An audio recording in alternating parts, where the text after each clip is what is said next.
इनका स्वागत हुआ। इस कोने में आपके अपने अंबेडकर नगर का एक ऐसा कवि जिसे पूरे भारत में इन दिनों स्वीकार किया जा रहा है, जो मुझे बहुत प्रिय है, बहुत राष्ट्रवादी और बड़ा तेजस्वी बालक है। आपने अपने इस लाल के लिए, अपने इस बेटे के लिए स्वतः स्फूर्त तालियां बजाई, लेकिन मंच के संचालक होने के नाते मेरा अनुरोध है कि एक बार जोरदार तालियां बजाकर अभय सिंह निर्भीक को स्नेह दीजिएगा।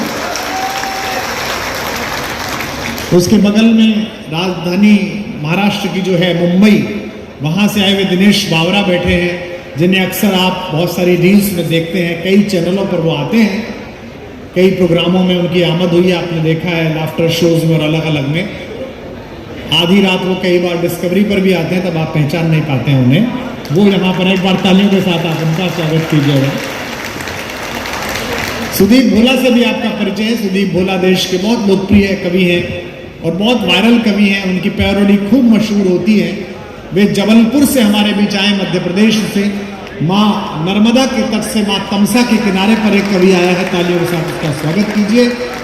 और अवध क्षेत्र की ही एक बिटिया जिसने एकदम पिछले कुछ वर्षों में पूरे भारत में और विश्व में अपना नाम पहुंचाया है, चाहे सुदूर तंजानिया हो या लंदन के कार्यक्रम हो, उसकी आमद और उसकी पहुंच अपने आप में आश्वस्ति है कि कविता पढ़ी जाएगी। ऐसी राजधानी लखनऊ से आई हुई साक्षी तिवारी के लिए भी एक बार आपकी तालियां गूंजे। ये आज के कवि हैं। मेरा नाम कवि के रूप में कुमार विश्वास है। थोड़ी लज्जा शेष हो तो एक बार मेरे लिए भी तालियां बजाइएगा। बहुत आभार। कवियों को मैं सूचना दे दूं, आपको तो पता ही है कि विश्व भर में जो कविता वो पढ़ रहे हैं, जो फेसबुक पर वो कविता लिख रहे हैं, जो टीवी में वो कविता लिख रहे हैं, जो पुस्तक में उनकी कविता छप रही है, वो आज जिस भूमि पर आए हैं इसके कारण छप रही है। 15-20 लोगों ने ताली बजाई, ये शायद पढ़े लिखे लोग हैं इस जगह के। मैं उनका बहुत स्वागत करता हूं, आभार व्यक्त करता हूं। कुछ लोग ऐसे जिन्हें संभवतः न पता होगा, मंच पर तो जो बाहर से कवि आए हैं शायद उन्हें ना पता हो, विश्व की पहली कविता इसी भूमि पर लिखी गई जहां हम बैठे हुए हैं, जहां हम खड़े हुए हैं। सुबह ही सुबह तमसा नदी में स्नान करके, तमिश्रा में स्नान करके महर्षि वाल्मीकि बाहर आए और एक पेड़ पर बैठे हुए क्रंच पक्षियों के जोड़ों में एक वधिक ने तीर मार दिया और उसमें नर क्रंच की मृत्यु हो गई। तो मादा क्रौंच ने जो विलाप किया, उसको सुनकर महर्षि वाल्मीकि के हृदय में जो पीड़ा हुई, जो शोक पैदा हुआ, वो श्लोक के रूप में प्रस्फुटित हुआ। अनुष्टुप छंद में पहला श्लोक लिखा गया और महर्षि नारद से उन्होंने पूछा कि ये क्या चीज थी जिसकी मात्राएं समान थी और जिसमें लय थी, एक गति थी। तो महर्षि नारद ने कहा, ये माता सरस्वती की पुत्री भगवती कविता कल्याणी है, इसके माध्यम से ही विश्व का कल्याण होगा। जब पूछा महर्षि ने कि मैं इसका क्या उपयोग करूं, तो उन्होंने कहा किसी तेजस्वी, क्रांतिकारी, युग परिवर्तक, भगवत व्यक्तित्व पर कविता लिखो। और ऐसा कौन व्यक्ति है? तो महर्षि ने कहा कि इक्ष्वाक वंश प्रभवो रामो नाम जना श्रुता। इक्ष्वाक वंश में राम नाम का एक युवक हुआ है, उस पर कविता लिखो। जिस राम को घर घर पहुंचाने के लिए जिस कविता की पहली आविष्कृति जिस जमीन पर हुई हो, वहां एक एक व्यक्ति को महर्षि वाल्मीकि समझकर मैं सादर प्रणाम करता हूं। आप सबके हृदय में वाल्मीकि जागृत। कई बार आप जिस जगह पैदा होते हैं उस जगह का महत्व पता नहीं चलता। जो पीछे हमारे युवा लोग आए हैं, जो इस आकर्षण में चले आए कि टीवी पर जिसे देखते हैं वो आया है, कपिल के शो में जिसे देखते हैं वो आया है, मैं उन्हें सूचना दूं कि तुमको स्वयं यह सौभाग्य पता नहीं होगा जो तुम्हारे अंदर घटित हुआ है। हमसे पूछिए, जो हम लोग नोएडा जैसी जगह पर रहते हैं, जहाँ की कोई संस्कृति ही नहीं है, हम मिक्स वेज हैं, कोई सब्जी नहीं है, इधर वाला कहीं और का, इधर वाला कहीं और का है। आप जहाँ पैदा हुए इसकी एक संस्कृति है और 1000 वर्ष की नहीं है, 2000 वर्ष की नहीं है। तालियां कम थी, जब से पृथ्वी शुरू हुई है तब से आपकी संस्कृति है, तब से आपका नाम है।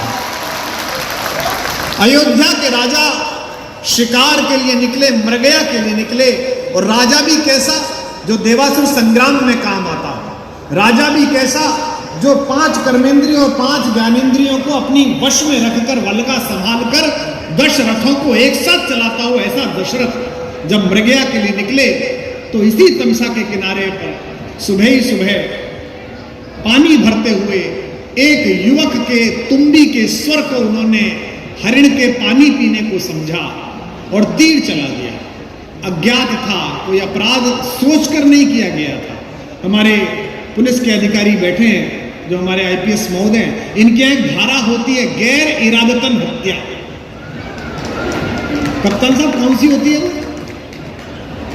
हाँ जो भी होती है, मैं तो क्यों याद करूं, मुझे किस पे लगानी है, आप ही को लगानी है। तो गैर इरादतन हत्या, दशरथ जी ने जो तीर चलाया था वो गैर इरादतन था, लेकिन फिर भी जब उन्होंने उस तीर को निकाला और श्रवण कुमार दिवंगत होने लगे तो उन्होंने कहा कि मेरे माता पिता को जल पिला आना और अपराध स्वीकार कर लेना तो वो क्षमा कर देंगे।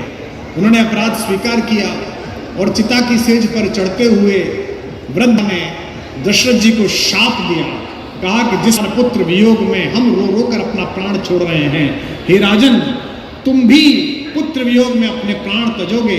दशरथ जी की आंख में आंसू आ गए और हाथ जोड़कर कहा कि आपको पता नहीं आपने मुझ पर कितना उपकार किया।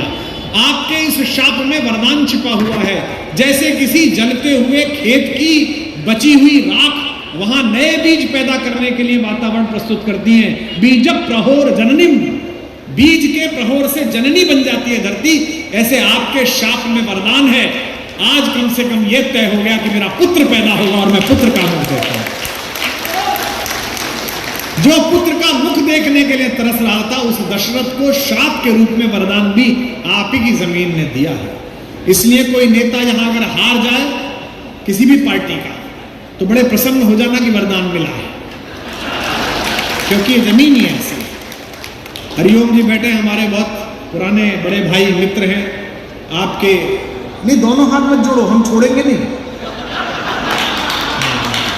विधायक जी ने हाथ जोड़ लिया कि शायद हम कम हाथ रखेंगे, हम तो इसी बात के लिए बुलाए जाते हैं और हम तो बोलेंगे क्योंकि पेमेंट हो चुका है।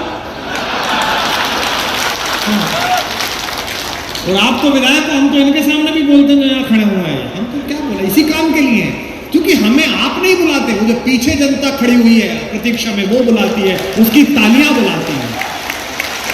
भाजपा के लोग बड़े प्रसन्न हैं आजकल, बंबई में चुनाव जीते हैं, आनंद के साथ बैठे हुए हैं, पूरी सरकार यहाँ बैठी हुई है, पूरा प्रशासन यहाँ बैठा हुआ है। उत्तर प्रदेश पुलिस के हमारे जवान, उनका भी मैं आभार व्यक्त करता हूँ कि बड़ी मेहनत के साथ उन्होंने व्यवस्था बनाई है।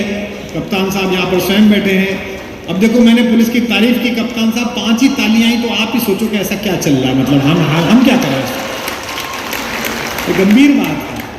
मैं कहीं भी भारत में जाता हूँ, लोग पुलिस की तारीफ करते हैं दूसरे प्रदेशों में, मैं यूपी का रहने वाला, मैं कहता हूँ भारत में जैसी उत्तर प्रदेश पुलिस है ऐसी कहीं नहीं। उत्तर प्रदेश पुलिस से शालीन, उत्तर प्रदेश पुलिस से सभ्य पुलिस पूरे भारत में नहीं है। एक ऐसी सभ्य पुलिस जो अपराधी के घर जाकर कहती है कि आइए नई फॉर्च्यूनर में बैठ के चलिए।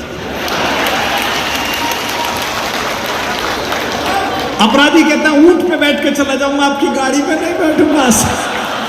इतना आदर करने वाली पुलिस यहाँ पर मौजूद है और हम इसलिए भी आभारी हैं। पुलिस हमारी बात सुन रही है, जो जनता की नहीं सुने वो हमारी सुन रही है, इसके लिए भी हम आपके बहुत आभारी हैं। बहुत सुंदर आपने मंच बनाया है, बड़ी अच्छी पुष्प की नीचे व्यवस्था की है, सामने अतिथि लोग सोफे पर बैठ गए हैं, इस बीच चाय वाला आ गया है। नहीं, भाजपा के राज्य में चाय वाले को मत रोको, क्योंकि जिसने चाय वाले को रोका उसकी दुकान बंद हुई। बस देश दो में ही फंसा हुआ है, एक चाय वाले में एक गाय वाले। आनंद के साथ सुनिए, आप जिस दल के भी हों, जिस भी राजनीतिक वैचारिकी के हों, कवियों को आनंद के साथ सुनिएगा। कवि आनंद वर्धक है। हम कविता कल्याणी के आंगन में खेलने वाले वो मौनिहाल हैं जिनकी तुतलाती भाषा में व्याकरण मत ढूंढिएगा, आचरण ढूंढिएगा, प्रेम ढूंढिएगा, अनुसरण ढूंढिएगा। जो विशेष रूप से आगे जो लोग बैठे हैं, जो निश्चित रूप से शहर के बड़े वाले होंगे, आप सबसे भी अनुरोध है कि थोड़ा और जागृति के साथ हमें सुनेंगे। मैं माँ सरस्वती को प्रणाम करता हूँ, उस कविता कल्याणी को प्रणाम करता हूँ जिसके कारण थोड़ी सी व्याप्ति विश्व भर में हमारी हुई कि मुस्कुराती जिंदगानी चाहिए, शब्द की जागृत कहानी चाहिए, सारी दुनिया अपनी हो जाती है, बस एक उसकी मेहरबानी चाहिए। एक अनुरोध आपसे और कर दूं, कवियों को आपका प्रतिसाद मिलता रहे, आपकी तालियां और आपकी दाद मिलती रहे, तो उतनी ही कविता उनके अंदर से निकलेगी। हमारे बीच अन्य संगठनों से भी सभी लोग बैठे हुए हैं, उन सबका भी बहुत बहुत हार्दिक स्वागत है।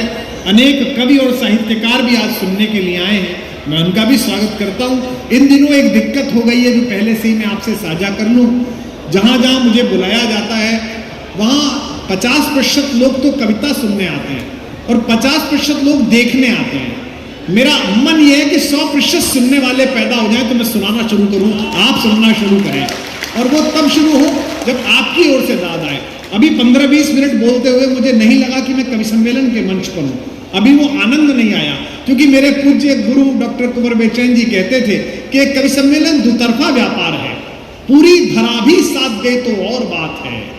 अयोध्या की इस परिधि के किनारे बैठे हुए आप सब लोगों से प्रणाम करते हुए कहता हूं, और इसलिए भी इस मिट्टी को मैंने उतरते ही प्रणाम किया, क्योंकि जब कर्म के पथ पर मेरा भगवान चला, जब अयोध्या के युवराज पद से उतरकर एक सामान्य वनवासी के रूप में मेरा युवराज चला, जब महामहल ने, महाप्रसाद ने उसे रात्रि से वंचित कर दिया, विश्राम से वंचित कर दिया, अगली पंक्ति में दोनों हाथ आकाश में खड़े होकर 2 मिनट तक तालियां बजे, जब अयोध्या ने षड्यंत्र पूर्वक अपने राजकुमार को निर्वासित कर दिया, तब आपकी मिट्टी ने पहली रात उसे रुकाने का काम किया, उसे आश्रय देने का काम।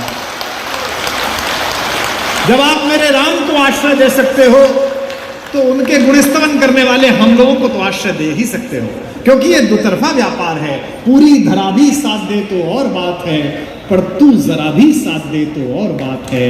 अगली पंक्तियों पर बहुत अच्छा ऐसे ही सुनना शुरू कर दीजिएगा आप, पीछे वालों थोड़ा और जानना कि पूरी धरा भी साथ दे, द्रोण आ गया है। भाजपा वालों अब जरूर ताली बजाना, क्योंकि प्रधानमंत्री जी ने कहा जहां मैं नहीं पहुंचूंगा वहां द्रोण से देखूंगा। तो आप ये समझ लेना कि साहब देख रहे हैं कि पूरी धरा भी साथ दे तो और बात है, पर तू जरा भी साथ दे तो और बात है। पीछे वालों चारों तरफ, दाईं तरफ, बाईं तरफ, जितने लोग एक साथ इकट्ठे होना, पर तू जरा भी साथ दे तो और बात है। चलने को एक पांव पर भी चल रहे हैं लोग, पर दूसरा भी साथ दे तो और बात। आपका साथ हमें प्राप्त हो, हमारे अंदर से कुछ कविता निकल सके। वाल्मीकि से चलकर कविता हम तक पहुंची है, हम उसे वैसी तो न रख पाए जैसे आदि कवि ने हमें सौंपी थी, लेकिन फिर भी हम उस आंगन में तुतलाते हुए स्वर हैं। आप सब बड़े लोग हैं, संभाल लेंगे, इसलिए मैं पहले कवि को आमंत्रित कर रहा हूं। और हमें यह सिखाया गया कि आप बद्रीनाथ जाइए, केदारनाथ जाइए, श्री अयोध्या धाम जाइए, जहां से मनुष्यता की यात्रा प्रारंभ हुई है। लेकिन जब भी आप किसी तीर्थ यात्रा के लिए निकले, अपने घर के आंगन में लगी हुई तुलसी पर 1 लोटा श्रद्धा का जल जरूर चढ़ाएं। हम सब कवि जो बाहर से आए हैं वो अपनी कविता पढ़ें, उससे पहले आवश्यक है कि इस मिट्टी ने जिस कवि को गढ़ा है, और वो कवि अपने शैशव में है, आप उसे इतने प्रेम से सुनना, इतनी तालियों से सुनना कि आने वाले समय में वो विश्व भर में ऐसे हजारों लोगों में इसी प्रकार सुना सके। आप अपना सारा लाड़, सारा दुलार इकट्ठा करें और उन्हें अपनी तालियों में तब्दील कर कर अपने बेटे को आमंत्रित करें। अभय सिंह निर्भीक को आमंत्रित कर रहा हूं। तालियां कम है, एक बार दोनों हाथ उठाकर जोर